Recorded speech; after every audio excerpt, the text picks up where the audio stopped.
Good morning, welcome back to my channel. Cheche here once again, and for today it's day 20 of our Vlogmas. So let's move our advent calendar.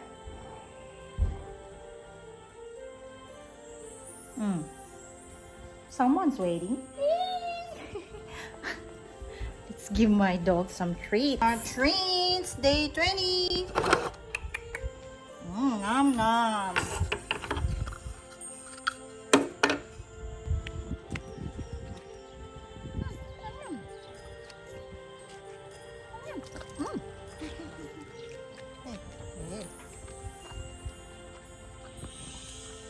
This is my share of the bottle gourd or opo yesterday, so I'm going to fry it.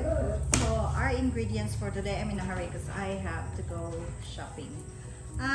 Onion, soy sauce, I have pepper, salt, and I have here the garlic powder. So first I have to peel the skin of this opo. My husband doesn't want to go shopping. He doesn't like to wear masks. So I have to finalize my shopping today. That is the Christmas shopping. I've done the grocery shopping. I'm just in a hurry. This.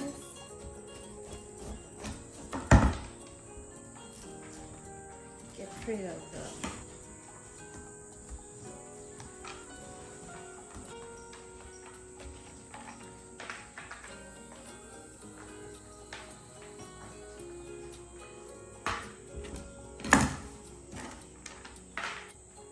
I'm going to wash this.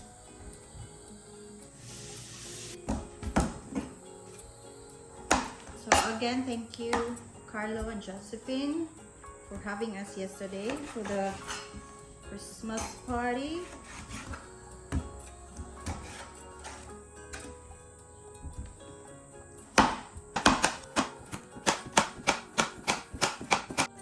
Alright, I've done them.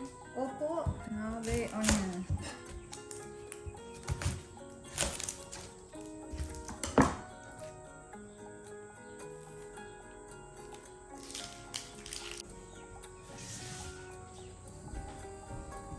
Additional ingredient, oil, vegetable oil. So I turn on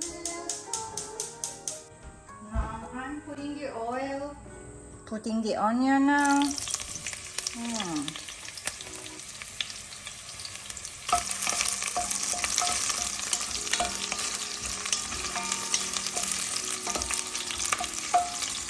This is just my first cooking opo here.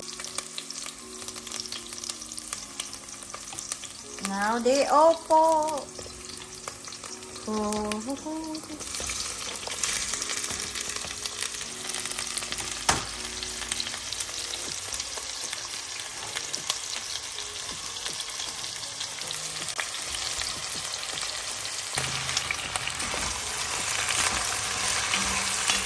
Now I'll add the salt, tiny bit of salt, pepper,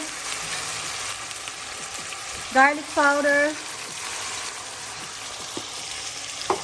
and soy sauce to add color. Oh my goodness, I put a lot. I didn't put any pork, chicken, or fish in it because I still have paksiw left. Cover.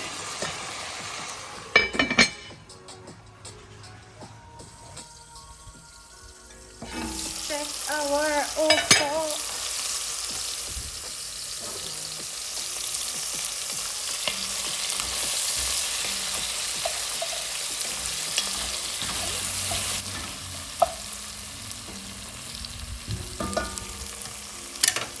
Let's try my opo.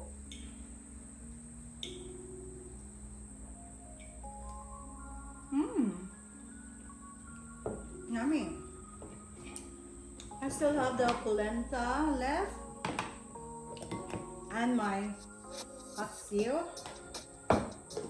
So I'll be eating that with my opo. shout out. My shout out today goes to my sister Ate Virgie for giving me the old dukot biko yesterday. Still have left. And Amy, thank you so much. This morning it's special delivery from Amy. Puto kutsinta. I'll show you. So I'll be eating that after I eat my oat. Guys, thank you so much for watching and see you in my next vlog. Bye!